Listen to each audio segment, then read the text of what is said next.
우리가 이제 요셉의 이야기, 오늘 본문 말씀은 요셉의 이야기인데요.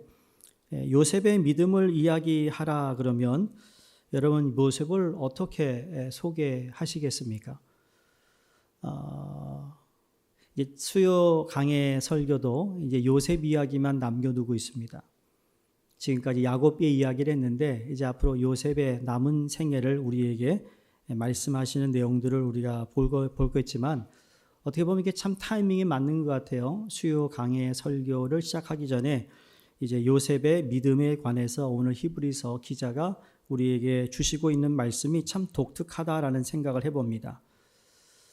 주로 요셉 그러면 꿈꾸는 자, 그래서 꿈꾸는 믿음이라고 소개할 수도 있겠고, 어려서 종살이를 하는 중에 주인에게 인정을 받았지만 이 보디발의 아내가 여러 차례 집요하게 성적으로 유혹했음에도 불구하고 끝까지 지조를 지켰던 신실한 믿음을 소개할 수도 있으며, 이제 나중에 애굽의 총리가 되어 가문을 지혜롭게 대처하여서 그 백성과 자기 가족을 살린 지혜로운 믿음을 소개할 수도 있습니다.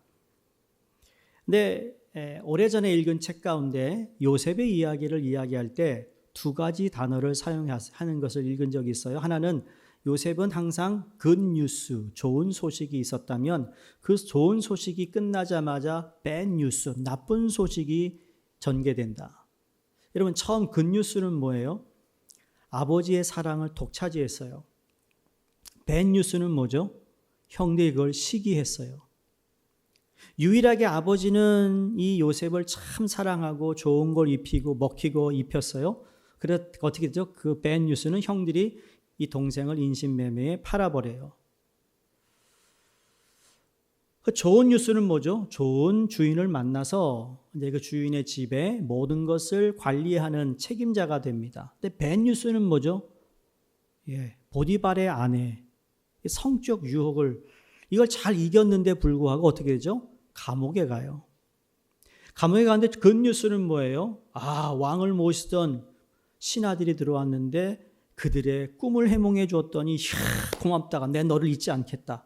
얼마나 소망이 생겼어요. 저 사람들에게 페이버를 줬으니까 자기도 곧 감옥에서 나가겠지 생각했는데 배드뉴스는 뭐죠? 깜깜 소식 잊고 있다 그랬어요. 성경이. 잊어버렸다. 나중에 굿뉴스는 뭐예요? 왕의 꿈을 해몽하여 애굽의 총리가 되는 것이었어요. 그렇죠? 그게 총리가 돼서 그게 굿뉴스예요. 여러분 우리의 삶에는 굿뉴스와 배드뉴스가 계속 우리의 삶에 따라오고 있어요.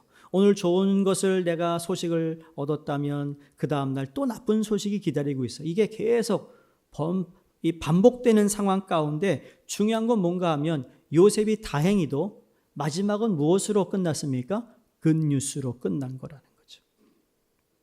좋은 소식으로. 그래서 저는 요셉의 인생을 오뚜기 같다라는 생각을 해봅니다. 여러분 오뚜기 아세요? 어렸을 때 저희 친구 집에 놀러 가면 제가 초등학교 때요. 그 집에 가면 그 친구 집 방 가운데 오뚜기가 있습니다. 그러면 왔던 친구들이 다 한 대씩 때립니다. 다시 올라서 뭐 하죠? 더 세게 때립니다. 그것도 안 되면 발로 막 찹니다. 그래도 다시 서는 오뚜기. 그 어떤 힘에도 넘어지지 않습니다. 다시 일어나는 이 오뚜기 참으로 신기하다고 생각한 적이 있는데 저는 요셉을 소개한다면 오뚜기 인생을 살았다라고 전하고 싶다라는 거죠. 자기 형제들에게 시기를 받아 구덩이에 던져지고 자기 상관의 유혹을 거절하는 것이 오히려 화근이 되어서 감옥으로 투옥되어 감옥에 들어온 이 장관의 꿈을 해몽해 주었는데 잊혀진 채 감옥에서 세월을 보내야만 했습니다. 그러나 그때마다 그런 오뚜기처럼 다시 일어섰습니다. 마침내 당시 세계의 최대의 제국이었던 애굽과 자기 조국인 이스라엘과 자기 가족을 구원하는데 다시 말해 그 시대에 하나님이 쓰시는 사람이 되었어요. 하나님의 섭리 역사 중심에 서서 하나님의 도구로 쓰임받는 사람이 되었던 것이라는 겁니다. 여러분 우리가 이 지금까지 살아오면서 우리도 오뚜기 같은 인생을 살아왔다고 생각합니다. 믿음이라는 것 때문에 신앙이라는 것 때문에 하나님을 믿기에 우리 가운데 좌절감도 있었고 낙심도 있었고 실패도 있었고 실수하는 법, 실망스러운 것, 낙심되는 일이 얼마나 많았습니까? 그럼에도 불구하고 우리가 다시 일어설 수 있었던 것은 하나님의 은혜였고 하나님 향한 우리의 믿음을 하나님께서 긍휼히 여기셨음을 믿습니다. 자, 그런 요셉인데 오늘 히브리서 11장 22절 본문 말씀은 그러한 요셉을 소개하고 있지 않아요. 아주 엉뚱한 걸 소개하고 있습니다. 자, 히브리서 기자는 요셉의 믿음을 소개하면서 마지막 그가 죽을 때 한 말, 다시 말해 유언을 두고 그의 믿음을 소개하고 있다라는 겁니다. 다시 한번 22절 보세요. 믿음으로 요셉은 임종시에 이스라엘 자손들이 떠날 것을 말하고 또 자기 뼈를 위하여 명하였으며 그랬습니다. 요셉의 아버지 야곱의 믿음을 이야기할 때도 이와 비슷한 내용이었던 것을 기억하죠.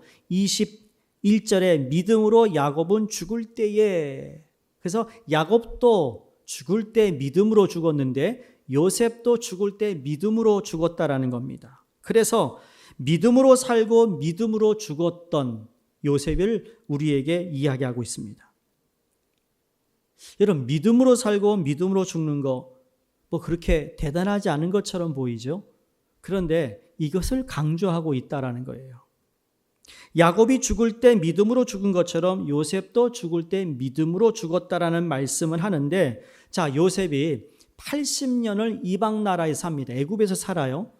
그래 애굽에서 제2인자로 살아가고 있는데 그가 얼마나 대단한 권력과 영화를 누렸는가 하는 그의 아버지 야곱의 장례식을 보면 알 수 있습니다. 그러니까 요셉이 가지고 있었던 권력, 부귀, 영화는 정말 상상할 수 없을 정도로 대단했다라는 것을 창세기 50장 3절에 이렇게 얘기합니다. 40일이 걸렸으니 향으로 처리하는 데는 이 날수가 걸림이며 애굽 사람들은 70일 동안 그를 위하여 곡하였더라.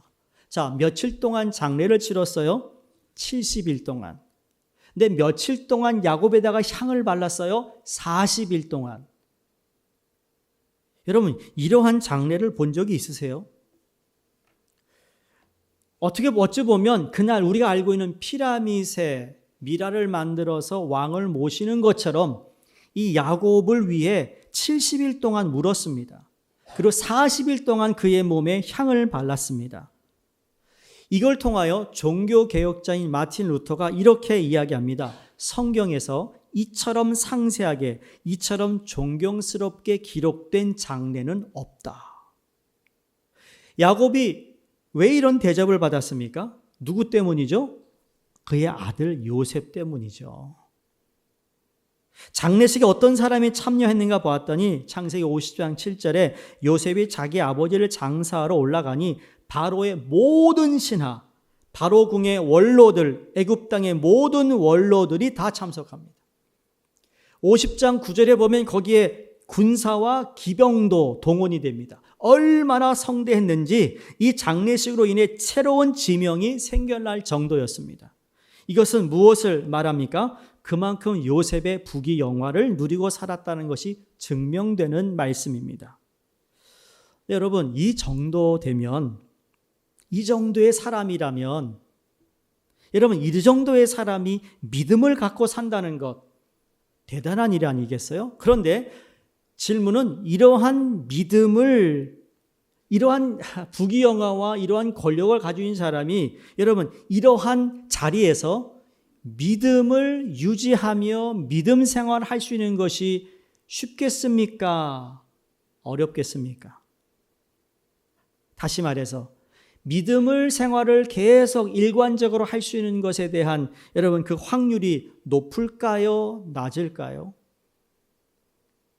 우린 대부분 낮을 거라 생각합니다. 그게 맞습니다.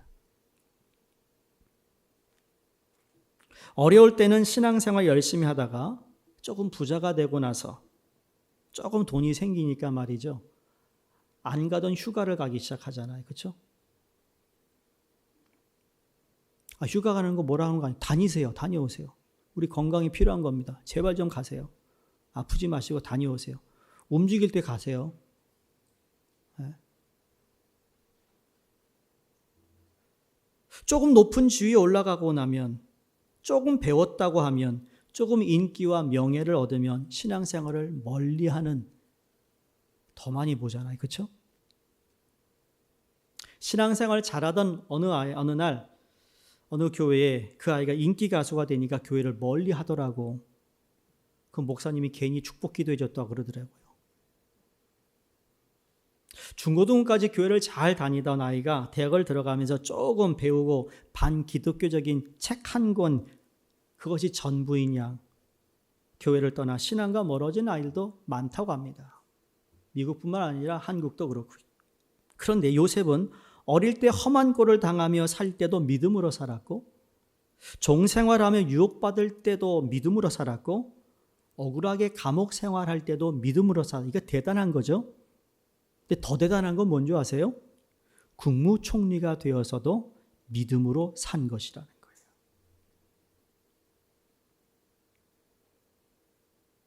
제가 보니까 여러분이 이민 올 때보다 훨씬 우리는 좀 더 나은 삶을 살고 있어요. 믿음 처음 이민 와가지고 정말 별것 없고 자녀 어린아이들 교육해야 되는데 여유가 없어가지고, 그러나 하나님께 나와 기도하며 했더니 하나님이 하나씩 다 풀어주고 열어주신 것, 여러분 그 은혜 잊으면 안 됩니다.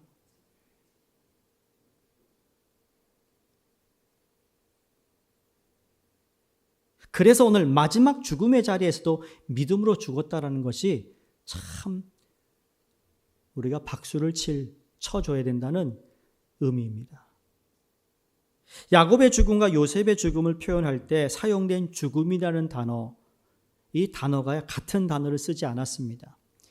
야곱의 죽음은 그냥 야곱의 죽음을 표현할 때는 일반적인 죽음을 표현하는 원어를 썼어요. 그런데 요셉의 죽음을 이야기할 때는 텔유타오라는 단어를 썼는데 이의 뜻은 끝마치다, 끝내다, 그리고 결말을 짓다라는 뜻이었습니다. 다시 말해 의도적으로 시간과 사명을 포함시킨 말을 사용했다라는 거죠. 그러니까 쉽게 말해 결산을 강조한 말입니다. 이렇게 굿뉴스와 밴뉴스가 반복되는 가운데서도 그는 굿뉴스 때도 믿음을 지켰고 밴뉴스 때도 믿음을 지켜서 결국 애굽의 총리가 되었는데 그의 마지막 죽음까지 어떻게 했어요? 그에게 주어진 사명을 잘 감당했다. 예수님 십자가에 돌아가실 때 마지막 뭐라 했습니까? 다 이루었다 말씀했습니다. 사도 바울이 사도행전 20장 24절에도 우리가 잘 아는 내가 달려갈 길과 주 예수께 받은 사명 곧 하나님의 은혜의 복음을 증언하는 일을 마치려 하며 나의 생명조차 조금도 귀한 것으로 여기지 아니했다라고 그가 고백하지 않습니까? 요셉은 왜 자신이 애굽 땅에 보냄을 받았는지 알았다라는 거예요. 왜 총리의 자리에 있는지도 분명히 알았다라는 것이죠. 그리고 마지막까지 믿음으로 그 사역을 다 마치고 죽었다라고 증언하고 있다라는 겁니다. 이렇게 참 중요해요. 나를 부르신 곳에 하나님의 뜻이 있다라는 거죠. 여러분이 수종교회의 지체로서 이 교회 등록하여 다니고 신앙생활하는 것 절대 우연이 아니라는 것 믿으셔야 합니다. 이번 주에 우리 교단에서 늘 2세 목회자 컨퍼런스를 하잖아요. 제가 이것을 한 18년, 19년 동안 섬겼던 한 부서입니다.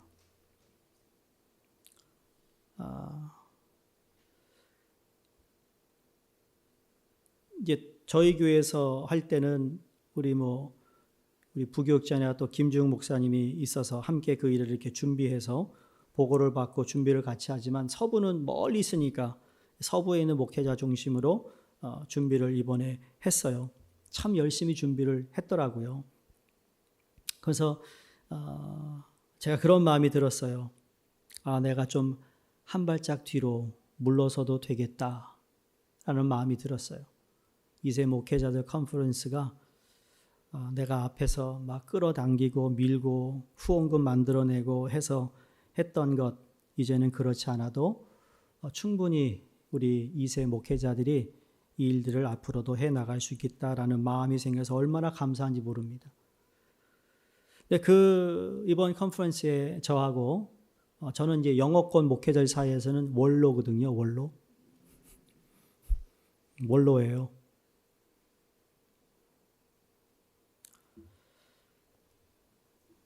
질문하고 강의를 부탁하는데 주제가 Why? 캑합니다. Korean Evangelical Church of America. 왜 이 교단의 목사님은 안수받고 목회라고 지금까지 있느냐입니다. 뭐냐면 아시다시피 한국말하고 영어를 좀 잘했던 90년 초에는 다 그런 목회자들을 다 데려가려고 했습니다. 큰 교단에서. 그런 모든 것이 다 잘 돼 있는 교단이니까. 그럼에도 불구하고 왜 목사님은 그때는 지금보다 더 열악한 교단인데도 불구하고 남아 있었느냐라는 질문과 여러 가지 질문이 있었어요. 9가지 질문을 주더라고요. 무슨 청문회도 아니고. 그랬으면 딱 한마디입니다. 이건 콜링이다. 성결교단의 목사로 남는 건 콜링이다. 내가 원해서도 아니고 하나님의 콜링이 있어서 남는 거다. 솔직히 그래요. 지난주 1주 예배 때 제가 그런 얘기를 드렸어요. 저에게 기회가 참 많았어요, 솔직히. 다른 교단이며 어디든. 제가 이제 우리 교단의 군목을 보내는 인돌소가 됐습니다. 제 사인을 해야 우리 군목들이 US 아미에서 군목으로 활동을 합니다. 지금 거의 한 20명이 있습니다. 대령까지 있어요. 여러 가지 이야기인데 그런 얘기 가운데 콜링인 것은 나에게도 신학대학원을 다닐 때 군목에 지원할 수 있는 기회가 있었는데 그때 내가 수종교회 학생들 그 10명 연팍 안 되는 학생들 때문에 지원을 하지 않았어요. 저 원래 유니폼 입고 다니는 거 좋아하는 사람이거든요. 지원 안 했어요. 못 하겠더라고요. 이 아이들 어떡하나. 한국에서 또 다른 콜링이 있었어요. 신학교에서. 근데 똑같았어요. 우리 학생들 두고 내가 어떻게 가나. 제가 신학대학원을 졸업하고 이제 풀타임 사역을 해야 되는데 제가 뉴욕을 떠났어요. 왜 떠난 줄 아세요?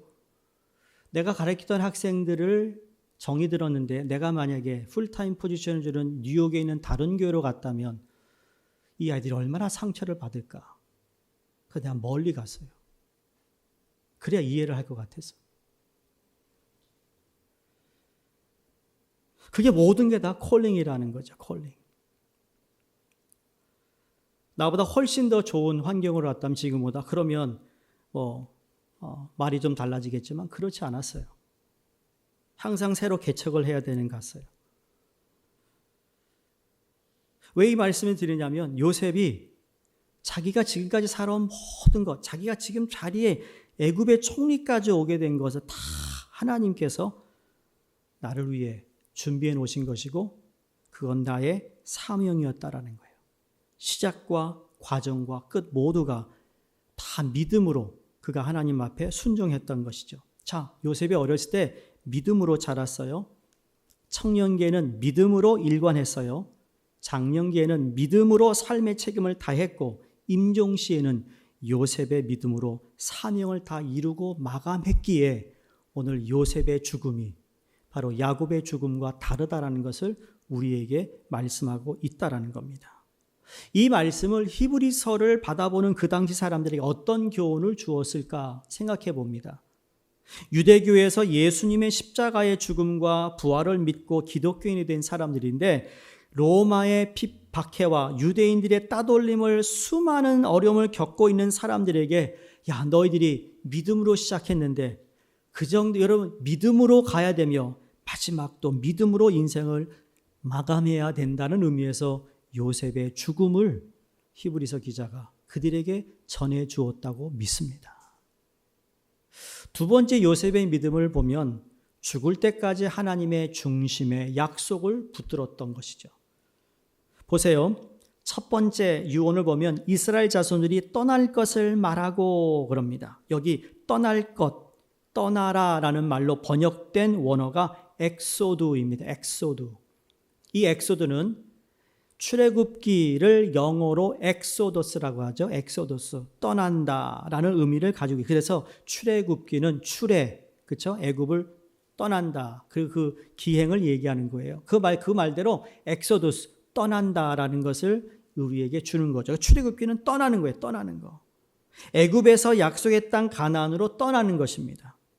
떠날 것을 말하고 했는데 여기 말하고는 생각하게 하고 숙고하고 기억하고 그리고 언급하다 등의 의미가 있습니다. 그러니까 요셉이 무엇을 기억했어요? 무엇을 생각했을까요? 하나님께서 할아버지 아브라함과 이삭에게 약속하신 말씀, 자기에는 직접 하나님이 나타나서 말씀하지 않았습니다. 그거 너무 신기하잖아요. 아브라함의 하나님, 이삭의 하나님, 야곱의 하나님은 하나님이 직접 내가 누구라고 밝히셨어요. 근데 요셉에게만큼은 여러분 성경 어디에도 하나님이 직접 나타나서 요셉에게 말씀한 것이 아니라 요셉의 때는 다른 차원이에요. 너희가 이제는 약속을 들어야 된다는 거죠. 약속을 기억해야 된다. 여러분 하나님 여러분에 직접 나타나셔서 말씀을 직접 전달한 것이 없잖아요. 그러나 우리는 말씀을 통해 이미 들어야 되고 들었고 들음을 통해 믿음이 자라는 거예요.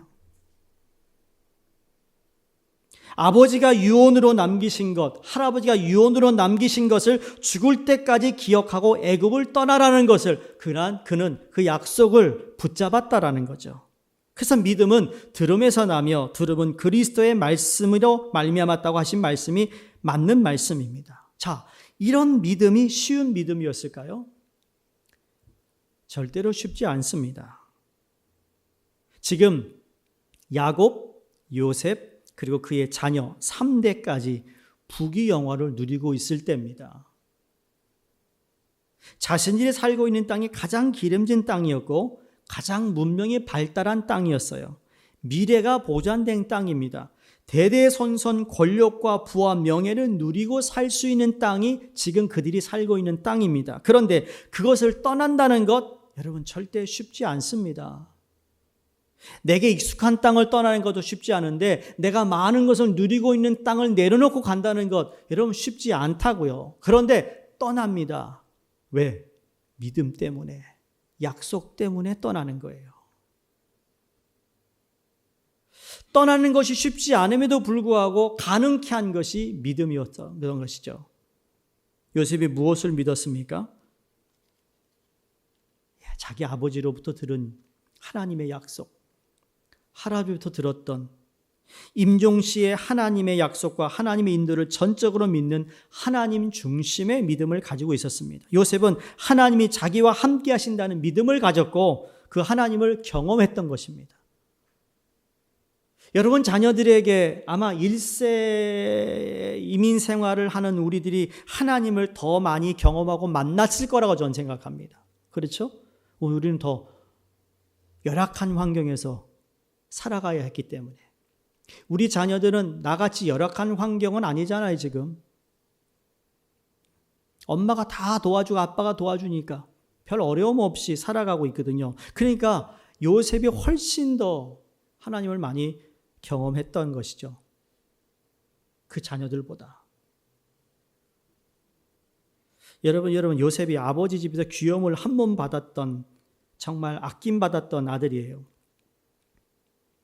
소위 영어로 쉘터, 이렇게 비닐하우스에 자란 아이처럼 보이는데 그런 아이에게 무슨 능력이 있겠습니까?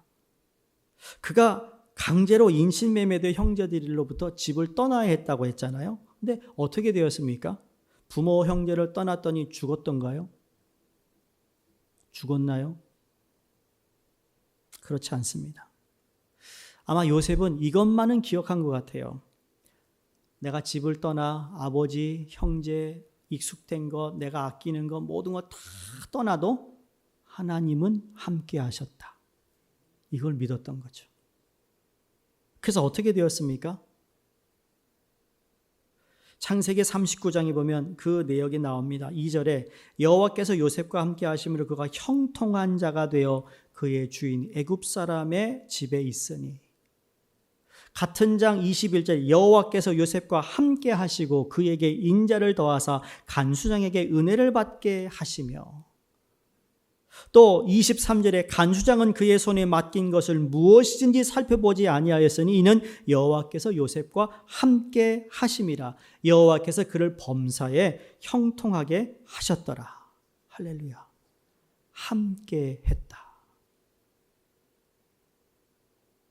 이런 삶을 체험하고 살았던 요셉이 마지막 유언을 하면서 자손들에게 이곳에서 영원토록 부귀영화를 누리고 백성들의 존경을 받으며 살 것을 말하는 것이 아니라 하나님의 약속을 붙들고 하나님의 약속한 가나안 땅을 향하여 우상의 땅, 이 불신앙의 땅 애굽을 떠나라고 말하고 있습니다. 너희가 떠나면 하나님이 돌보실 것이다. 너희가 떠나면 하나님이 인도하실 것이다. 너희가 떠나면 하나님이 그곳에 반드시 하나님의 일을 이루시게 만드실 것이다.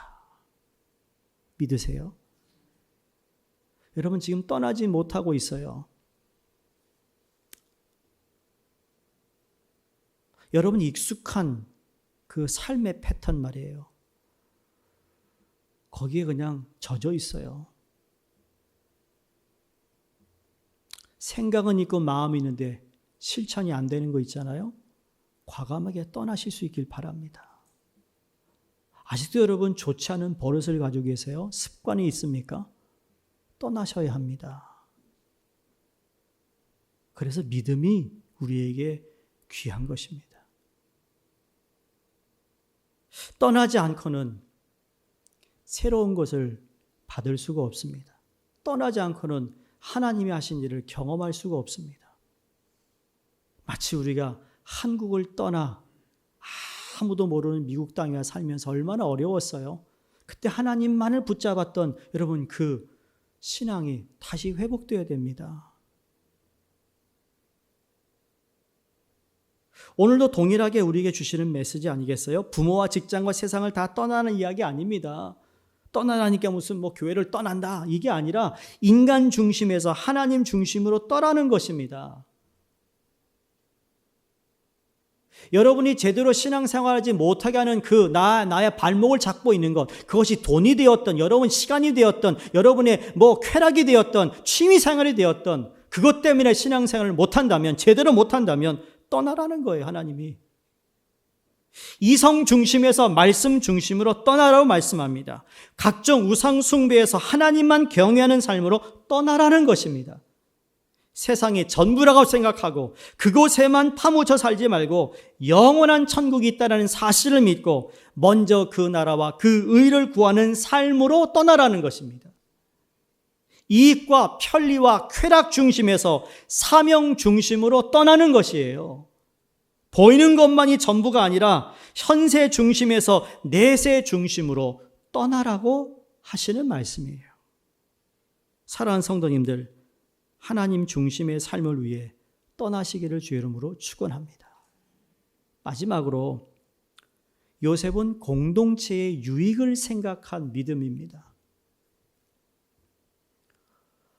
우리가 성경에 나오는 믿음의 사람들을 다 보세요. 이제 다음 주에 모세가 나오는데 철저하게 나는 죽고 하나님의 교회 공동체를 살리는데 희생한 사람들이 믿음의 사람들이었어요. 오늘 죄송합니다. 까부는 사람이 있습니다.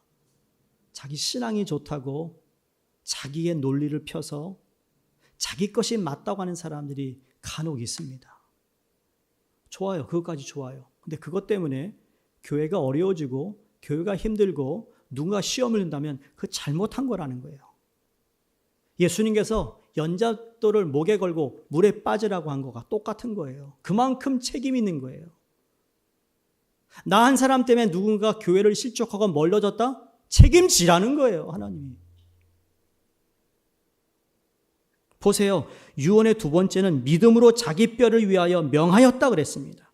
이건 배경이 창세기 50장 25절의 말씀인데 요셉이 또 이스라엘 자손에게 맹세시켜 이르기를 하나님이 반드시 당신들을 돌보시리니 당신들은 여기서 내 해골을 메고 올라가겠다 하라 그랬습니다. 자, 이스라엘 자손에게 맹세시킵니다. 이 말은 공적 서약을 이야기합니다. 맹세해라. 다 세워놓고 맹세해라. 내 해골을, 내가 죽으면 해골을 꼭 가나안 땅에다가 묻혀야 된다. 나는 애굽의 국무총리이고 이 애굽의 이방신을 섬기는 나라에서 국무총리이지만 하나님의 약속을 분명하게 믿고 나는 신앙이라는 것을 공개적으로 선언하고 있습니다. 여러분, 공개적으로 선언했다는 게 중요한 거 아니겠어요? 나 혼자 잘 믿는 거, 쉬쉬하면서 믿는 거, 그게 뭐가 그렇게 대단한가요? 대단하지 않아요, 그거. 혼자 잘 믿는 척 하는 거. 옆에 있는 사람이 알아줘야 되잖아요. 알아줘야 돼요. 간혹 제가 여러분에게 웃긴 얘기했는데, 그래요. 제가 식당 갈 때마다 참 사람 만나니까 우리 가족들과 함께 먹을 때 미안할 때가 있어요. 그래서 저는 항상 식당 가면 문 등 돌리고 앉아 먹는다고 그랬어요. 그렇죠?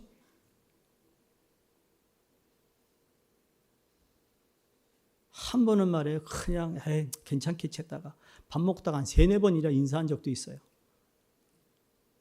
이거 싫다는 게 아니에요. 저는 조용히 들어가서 먹고 나오고 싶은데 같이 간 목사님이 또 그냥 수종교회 목사님이라고 제발 좀 그런 말 좀 하지 마세요. 내가 그래요. 나 그냥 조용히 먹고 그냥 썰뷰 받고 오겠다고. 그런데 가면 그래요. 알아요. 안 와봐.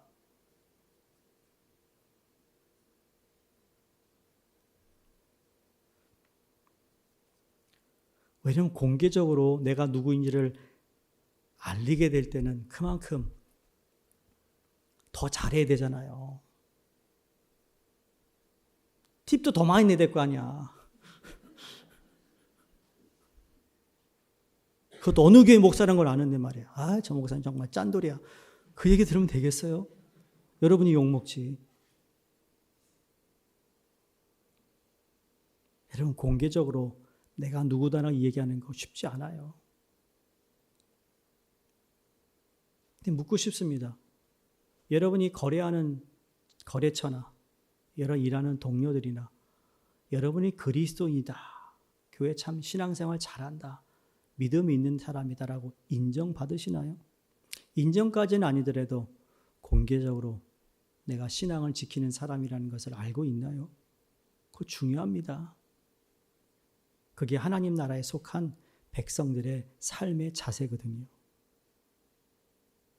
많은 사람들이 부끄러움과 두려움 때문에 자신의 믿음을 공개적으로 드러내려고 하지 않습니다. 그런데 지금 요셉은 그 죽음 앞에서 신앙의 정체성을 분명하게 드러내며 후손들을 위하여서도 가나안에 가서 살 사람이라는 것을 분명하게 유언으로 남기고 있다는 겁니다. 자, 요셉이 유언을 한 것은 자기 자신만을 위한 것이 아니라 자기 민족과 이스라엘 백성들을 위한 공동체를 위하여 한 사실임을 우리가 알아야 된다는 겁니다. 우리 모두가 다 거기 가야 된다는 거예요. 성도님들, 수종교회 성도, 우리 모두 다 우리가 같은 방향을 향해 하나님 나라를 향해 가야 될 줄로 믿습니다. 죽는 순간까지 공동체의 유익을 생각했던 요셉을 우리가 배워야 합니다. 왜? 기독교 신앙에는 이런 공동체적 차원이 존재하고 있기 때문입니다. 가정의 한 사람이 예수를 믿으면 그 한 사람을 위해 가정 모두를 전도하여 예수 믿는 가정으로 변화시킵니다. 그래서 개인의 구원이 여러분 다른 사람에게 공동체까지 연결되고 그 영향력을 미치게 된다는 것이죠. 우리 한국이 여러분 그 못 살았던 나라가 여러분 기독교 신앙을 가지고 있는 선교사님이 들어오고 그분을 통하여 소개받아 들어온 모든 사람들이 어찌 보면 그들의 영향 때문에 한국이 오늘 좋은 나라가 될 수 있었던 것도 우리가 부인할 수 없잖아요. 그래서 나의 신앙이 좋다면 그 좋은 신앙은 내가 속한 공동체에도 좋은 것으로 나타나야 된다는 겁니다. 이런 신앙이 좋다 그러면 그게 내가 속한 목장과 내가 속한 전도회나 내가 속한 교회에도 동일하게 좋은 것으로 보여져야 된다는 겁니다. 그렇지 않으면 신앙 좋다고 얘기하지 마세요. 겸손해야죠. 한국 기독교 초기에 기독교인들의 숫자는 적었지만 이 민족 변화에 결정적인 영향을 끼칠 수 있었던 것은 바로 기독교 신앙이 가진 공동체적 차원이었다는 것입니다. 지금 애들이 교회 가자 그러면 잘 안 갑니다. 옛날엔 말이에요. 제가 여름 성경학교 할 그때는요. 1000명이 왔어요. 1000명이 교회에. 1000명 들어갈 수도 없는데. 왜 갔느냐? 사과 하나 준대, 그날 가면. 다음 날은 책받침 준대. 그 다음 날은 연필 한 자루 준대. 그것 때문에 갔어요. 그때 온 애들 많아요. 그쵸? 그러나 그게 그 아이들로 하여금 예수를 듣게 했어요. 믿게 했어요. 소망을 가졌어요. 믿음을 갖게 됐어요. 그들이 자라. 여러분, 그 영향력을 미쳤던 거 아니겠습니까? 전 그렇게 보고 싶어요.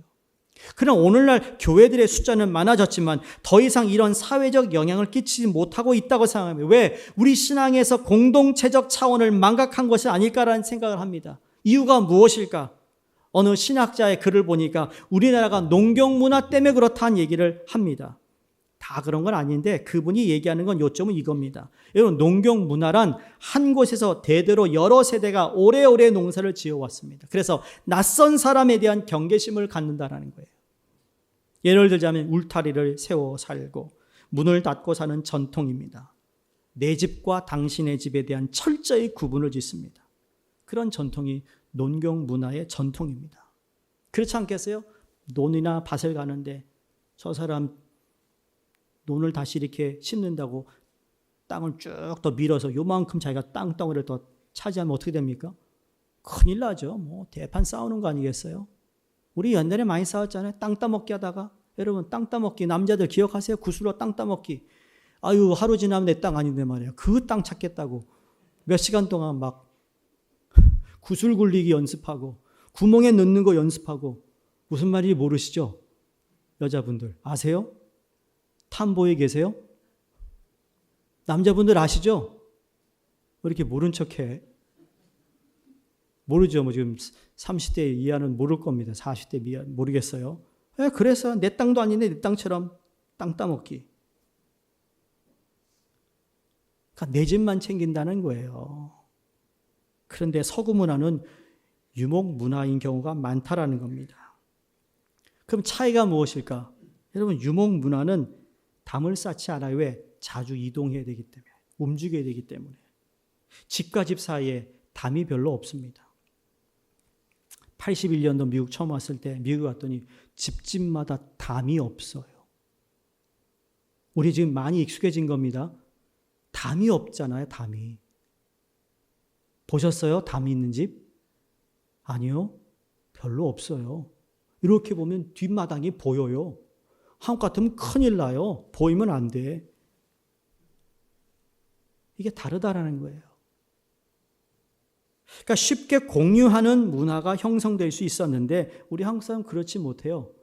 집 밖을 나서게 되면 공공시설이나 공공사물을 아끼지 않는다는 것 특징입니다. 큰 이유는 바로 내 집이라고 생각하지 않는다는 점이죠. 여러분, 산에 올라가서 아름다운 꽃을 봅니다. 보면은 1번 감탄한다. 2번 저거 꺾어서 내 방에다 놔야겠다 생각한다. 3번 사진을 찍는다. 4번 전부다. 뭡니까? 사진만 찍는다고요? 야, 아니 가다가 고사리 같은 게 있으면 어떡합니까? 뭐 하죠? 침 발라놔요. 아무한테 얘기 안 해요. 그 다음날 새벽 일찍 봉투 가지고 핸드폰 플래시라이트 켜서 확 해가지고 먼저 먹어봅니다. 이거 고사리 맞다. 나 아직 안 알려줍니다. 왜? 내가 찾았거든. 저거 내 거야. 그런 생각이 크기 때문에. 우스운 얘기인데요. 여러분, 아름다운 꽃을 보고는 야, 이 꽃을 내 집에다 놓으면 참 좋겠다는 생각으로 집에를 가져가요. 이게 농경 문화에 있는 사람들의 생각이에요. 그런데 그렇지 않은 문화는 어떤 것이죠? 꽃을 산에 그냥 둡니다. 모든 사람들이 아름다운 꽃을 보게 둡니다는 거죠. 누구를 위한 걸까요? 나뿐만 아니라 상대방, 다른 사람, 다른 공동체 사람들도 이 아름다움을 함께 나누고 싶어하는 마음이 있다라는 거예요. 한국 지식인과 외국 지식인의 차이 가운데 하나가 한국 지식인은 책, 그 장수를 비교하면 이 한국 지식인이 외국 지식인보다 책을 많이 가지고 있다는 것이 팩트입니다. 그런데 실제로 책을 많이 읽는 사람은 한국 사람보다 외국 사람들이 훨씬 더 많이 읽는다는 겁니다. 이유는 뭔지 아세요? 저도 이제 좀 길티지만 제 책장에 책이 많은 게 좋아요. 내 책. 그렇죠? 내가 보고 싶은 책. 그런데 도서관의 책을 본다는 거예요. 그곳에 책을 두고 공유한다는 거예요. 도서관에다 책을 두고 함께 나누어 보라는 것이죠. 그래서 도서관에 책을 두고 보는 것을 생활화하는 것이 여러분 서구 사람들의 문화입니다. 그래서 동네마다 도서관이 있는 거예요. 자랑이 아니라는 거죠. 이러한 공동체 생활에 익숙하지 못한 우리들의 모습을 우리는 보지 않나요? 여러분, 기독교 신앙은 공동체 차원의 삶을 강조하고 있습니다. 우리가 예수님을 믿고 거듭나는 순간 개인이 아닌 것입니다. 우리는 교회라는 한 몸의 지체가 되는데 또 개인적으로 하나님의 자녀인 것은 사실이지만 동시에 우리는 하나님의 나라의 백성이라는 사실입니다. 천국의 한 시민이 되었다라는 겁니다. 우리는 기도할 때마다 주님을 통하여 이렇게 기도하고 가르침을 받았습니다. 나라에 임하옵시며 하늘의 뜻이 땅에서 이루어진 것 같이 하늘에서 이루어지기를 간절히 바란다고 그랬어요. 우리가 여기서 간구하는 것 하나님이 이루시고 하나님 뜻하는 것이 이 땅에 이루어달라고 기도하다고 우리는 가르침을 받았습니다. 그래서 우리는 개인의 신앙에 머물러 있을 수 없다는 이야기를 드리는 거고 요셉이 절대로 자기만을 위해 살지 않았어요. 이건 우리의 가정에 적용해야 할 일이고 한 걸음 더 나아가 우리의 직장에서도 신앙생활이 적용되어야 된다는 사실입니다. 여러분을 통해 직장이 영향을 좀 받아야 한다는 것이죠. 우리가 발걸음이 머무는 곳, 삶의 한복판에 우리의 영향을 끼칠 수 있는 삶이 바로 기독교인이라는 사실입니다. 여러분, 믿음이 좋고 안 좋고를 떠나서 우리의 삶은 함께 누구를 위해 돕고 협력하고 도와주고 세우는 것이라면, 그래서 그거에 대한 예수의 정신을 가지고 있는 사람이라면 믿음의 조상인 아브라함을 부르신 이유를 우리가 깨닫는다면, 즉 너는 남에게 축복의 근원이 되라 하신 말씀을 우리는 기억해야 될 줄로 믿습니다. 그래서 교회란 바로 이 공동체 생활을 연습하는 가장 중요한 그리스도인의 삶의 장소입니다.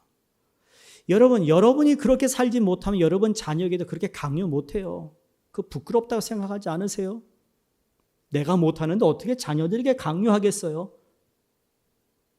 절대 그럴 수 없어요. 여러분의 자녀를 생각해서라도 여러분이 신앙생활을 잘해야 됩니다. 믿음 잘 지켜야 됩니다. 교회 생활에서부터 질서를 지키고 더불어 축복을 나눌 수 있는 삶을 살아가시기를 바랍니다.